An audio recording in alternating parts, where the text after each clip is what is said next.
టెలికాలర్గా మాట్లాడుతున్నాడు మంత్రి పొంగులేటి. మీ సమస్య ఏమిటో చెప్పండి. టెలికాలర్గా మారిన మంత్రి పొంగులేటి.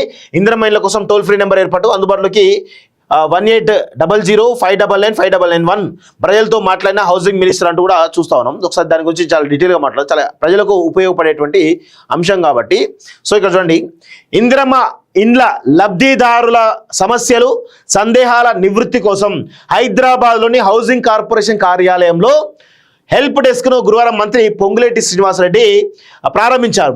ఈ సందర్భంగా కాల్ సెంటర్ ఫోన్ నెంబర్ 1800599599 ఆవిష్కరించారు. ఈ కాల్ సెంటర్ ప్రతిరోజు ఉదయం 7 గంటల నుంచి రాత్రి 9 గంటల వరకు పనిచేస్తుందని, ప్రధానంగా ఇందిరమ్మ ఇండ్ల లబ్ధిదారుల నుంచి ఫిర్యాదులు స్వీకరించడంతో పాటు వాటిని పరిష్కరించడంలో చొరవ చూపడానికి వినియోగించవచ్చని ఆయన తెలిపారు. ఈ సందర్భంగా టెలికాలర్గా మారిన మంత్రి ఇందిరమ్మ ఇండ్ల లబ్ధిదారుల ప్రశ్నలకు సమాధానం ఇచ్చారు. హలో, నేను హౌసింగ్ శాఖ మంత్రి పొంగులేటి శ్రీనివాసరెడ్డి మాట్లాడుతున్నాను. మీరు ఎక్కడి నుంచి మాట్లాడుతున్నారు? మీ సమస్య ఏమిటి చెప్పండి. లబ్ధిదారుడు: సార్, మాది వనపర్తి జిల్లా కిల్లా గణపురం మండలం. బేస్మెంట్ వరకు మా ఇల్లు పూర్తయింది, ఇంకా బిల్లు రాలేదు. బేస్మెంట్ పూర్తయి ఎన్ని రోజులు అవుతుంది? మీరు బేస్మెంట్ పూర్తయిన ఫోటో అప్లోడ్ చేశారా? లబ్ధిదారులు ఏమంటూ చేశాం సార్. మీ ఆధార్ నెంబర్ చెప్పండి. మంత్రి గారు స్వయంగా ఆధార్ నెంబర్ను కంప్యూటర్లో ఎంట్రీ చేసి వివరాలు పరిశీలించారు. మీ బిల్లు ఈ వద్ద ఉంది. వచ్చే సోమవారం నాడు మీకు ₹1,00,000 బిల్లు మీ బ్యాంకు అకౌంట్లో జమ అవుతుంది. మీ ఊరిలో ఎన్ని ఇళ్ళు మంజూరయ్యాయి? ఇళ్ల నిర్మాణాలు ఎంతవరకు వచ్చాయి?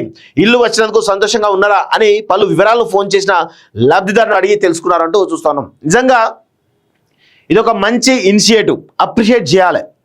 కానీ దీనిలో ఫిర్యాదులు వస్తే కాల్ సెంటర్ పనిచేస్తుందా? కాల్ సెంటర్లో ఎవరైతే టెలికాలర్లు ఎవరైతే ఉన్నారో వాళ్ళు ఆ సమాధానాలు వాళ్ళ యొక్క ప్రశ్నలకు తీసుకొని ఆ ప్రశ్నలకు సమాధానాలు ఇస్తారా, ఆ సమస్యకి పరిష్కారం ఇస్తారా అనేది ఒక డౌట్. మంచి ఇనిషియేటివే, కాదంటలేదు. కానీ ఆ దిశగా ఆ ఇనిషియేటివ్ ఏదైతే ఉందో దానికి తగ్గ పరితరం ఉండాలి. అది ఉందా లేదని భవిష్యత్తు తెలుస్తుంది. లేకపోతే మనం అరుచుకుంటాం అనుకో, 100% అరుచుకుంటాం, అందులో నో డౌట్.